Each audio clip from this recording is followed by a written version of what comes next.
What's up, guys? Today I wanted to go ahead and revisit the Galaxy S10 5G. This is a phone that I really like. And I think a lot of people liked when I first introduced it on the channel.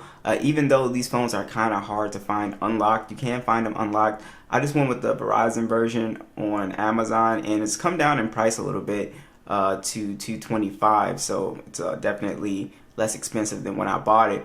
And yeah, I really like this phone because it has a more modern size than the Galaxy S10 Plus that a lot of people like. That's a 6.4-inch phone. This is a 6.7-inch phone. So I think a lot of people like that sort of size because, you know, I've been told that the S10 Plus, 6.4 inches, not like super massive, I guess. But let's go ahead and start there with the screen on here. The screen is absolutely beautiful. On here, it's a dynamic AMOLED display, HDR10 plus. It's full 1440p 502 port, the PPI, and it's a beautiful screen on here. Absolutely love it. Just super vibrant colors. You do have the double punch hole, and I get asked about the double punch hole a lot. So basically, once you get used to the phone, I would say like a day or two, you really won't notice a double punch hole at all. Really, your eyes just sort of ignore it, so it's not really a big deal. But yeah, so, and plus, you know, it's off to the right side, so that's why I said, you know, I think it becomes less noticeable even than the center punch holes, you know, in my opinion. But beautiful display. It does have a slight curve to it as well, and yeah, it's just a big beautiful display for anybody who's looking for a Galaxy S10 series phone, you know, and you want the biggest phone that you can get in that series. This is definitely it.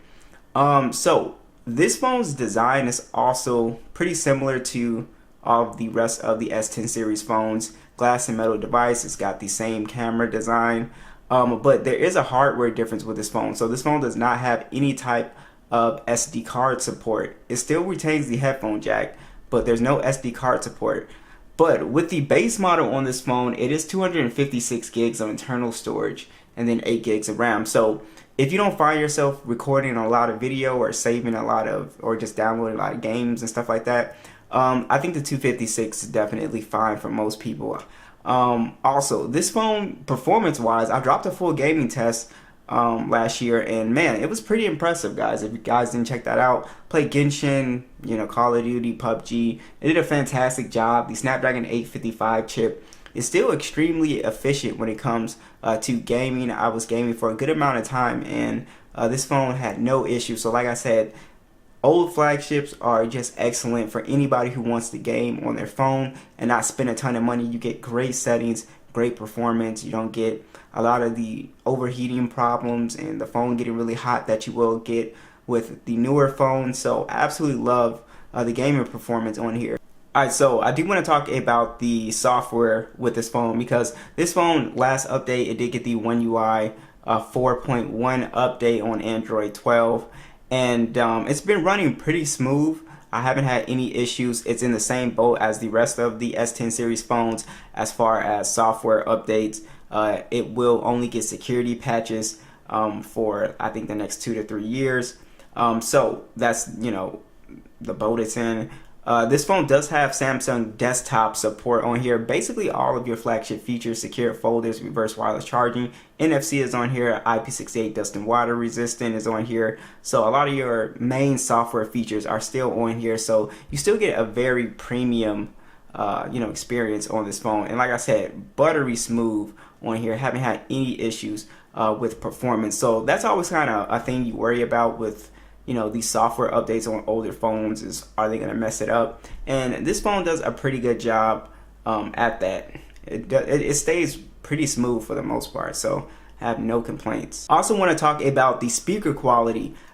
I don't know if this is a different sort of speaker setup or something, but this has one of the loudest speakers in any Samsung flagship, which I thought was crazy because it sounds really good. And I just like wanted to make sure, so I started comparing it to my other ones, and I'm telling you, this is one of like the loudest speakers. It's really that top speaker is so much louder than most Samsung flagships.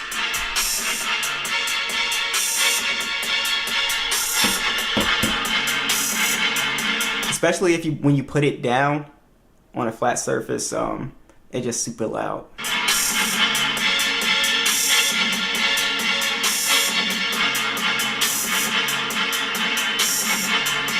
Yeah, so I absolutely love the speakers. One of my favorite speakers on a Samsung flagship.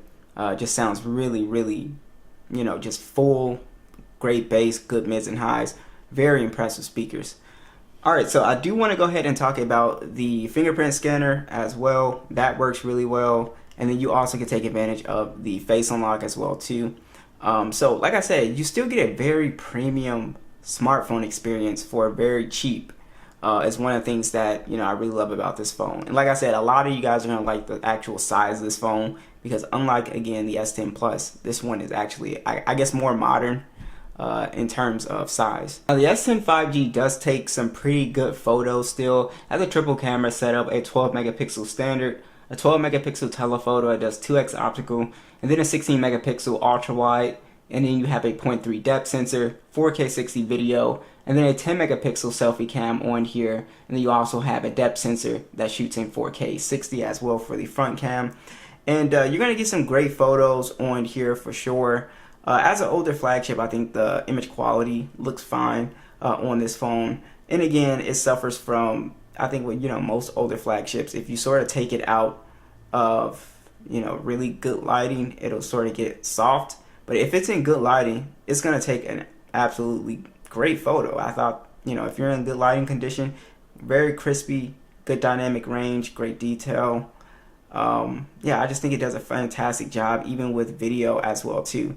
So again, I had no issues with image quality on here. I was actually pretty impressed when you take this thing outdoors. So yeah, so image quality I think is still really solid on here, and the video is pretty solid as well. Portrait shots look pretty good. Selfie cam looks pretty good. Overall, I think it's a pretty good camera. Now, I think one of the most impressive things about this phone is this phone has the best battery life out of the S10 series. So it actually has one of the bigger batteries at 4,500 milliamps, and it's pretty impressive. It does a really good job with standby time as well, and it definitely can get you all day battery life. But like I said, the standby time on here is really good. Unlike the S10 Plus, if you charge these both to like 100%, or any of the S10 series phones, this one will always be last to die. So that's what I really like about this phone. Battery life is pretty good on here. Also, this thing charges pretty decently fast at 25 watts. So that's pretty good. And also you do have your wireless and reverse wireless charging. But yeah, I just really like this phone.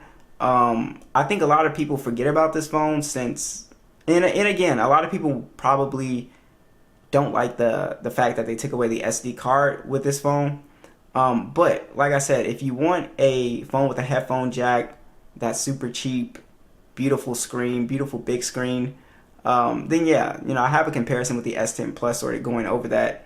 But yeah, guys, I really like this phone. It's got the 5G capabilities, but it's on Verizon. Like I said, it's hard to find these unlocked.